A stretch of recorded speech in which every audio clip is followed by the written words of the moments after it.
Just amahoro y'Imana nakomeze kubana namwe inshuti bakunze ba Eagle Stamina TV. Uyu munsi rero tukaba tugiye kubagezaho amakuru agezweho kandi akomeye muri Korea. Korea y'Epfo yihimuye kuri Korea ya Ruguru iheruka kuyishotora.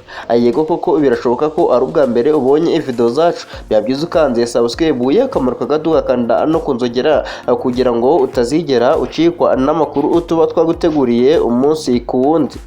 Ikaze. Korea ya Ruguru na Korea y'Epfo ku nshuro ya mbere zarashe imisiri hakurya y'umupaka wo ku nyanja w'ibihugu. Korea y'Epfo rero yihimuye kuri uyu wa gatatu nyuma y'amasaha atatu Korea ya Ruguru irashe imisiri yaguye mu ntera itageze kuri kilometero 60 uvuye mu mujyi wa Sokicho wo mu burasirazuba bwa Korea y'Epfo.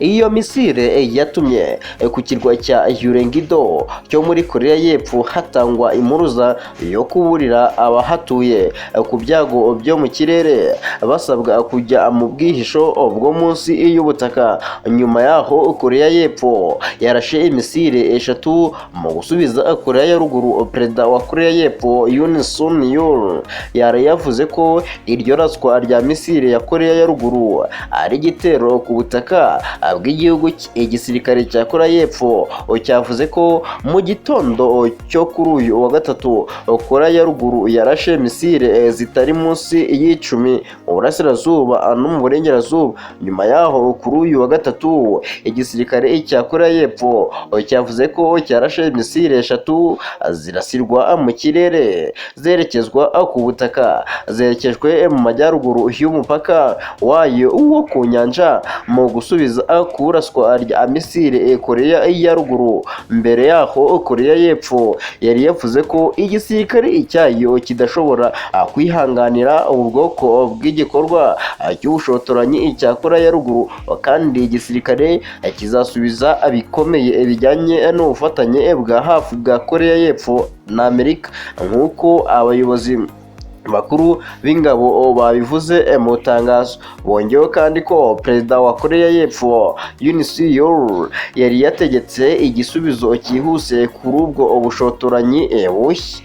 Abategetsi ba Korea y'Epfo n'Ubuyapani batumijeho inama ku mutekano w'igihugu bijyanye n'izi misire zindi Korea ya Ruguru yarashe. Ibyo bihugu byombi byari byabonye izo misire mbere gato ya saa 3 zo mu gitondo cyo kuri uyu wa gatatu, harimo n'imwe yarenze umurongo uzwi nka Northern Limit Line. Uyu murongo urebye ukaba ari wo mupaka wo mu nyanja. Iyo misire yaguye mu mazi yo muri kilometero 26 mu majyepfo y'umurongo w'urubibi, kuri kilometero 57 mu burasirazuba bw'umujyi wa Sikocho wo muri Korea y'Epfo, hakaba no muri kilometero 167 mu majyaruguru ashyira uburengerazuba bw'ikirwa cya Yurengedo.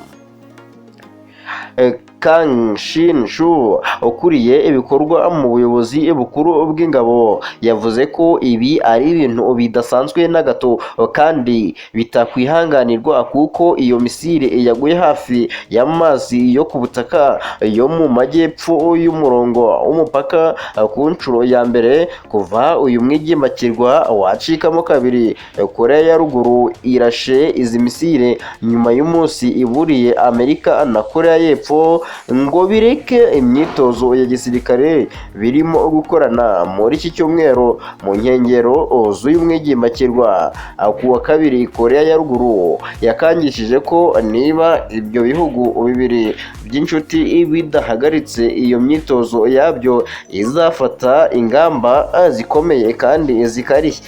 Misire Korea ya Ruguru yarashe kuri uyu wa gatatu zije zikurikira izindi yarashe mu kwezi gushize, nazo yavuze ko zari zo gusubiza ku myitozo ihuriweho ya Amerika, Korea y'Epfo n'Ubuyapani. Icyo gihe Korea ya Ruguru yavuze ko uko gusubiza kwayo ari ukwigana uko igitero cya nuclear cyayo kuri Korea y'Epfo cyagenda.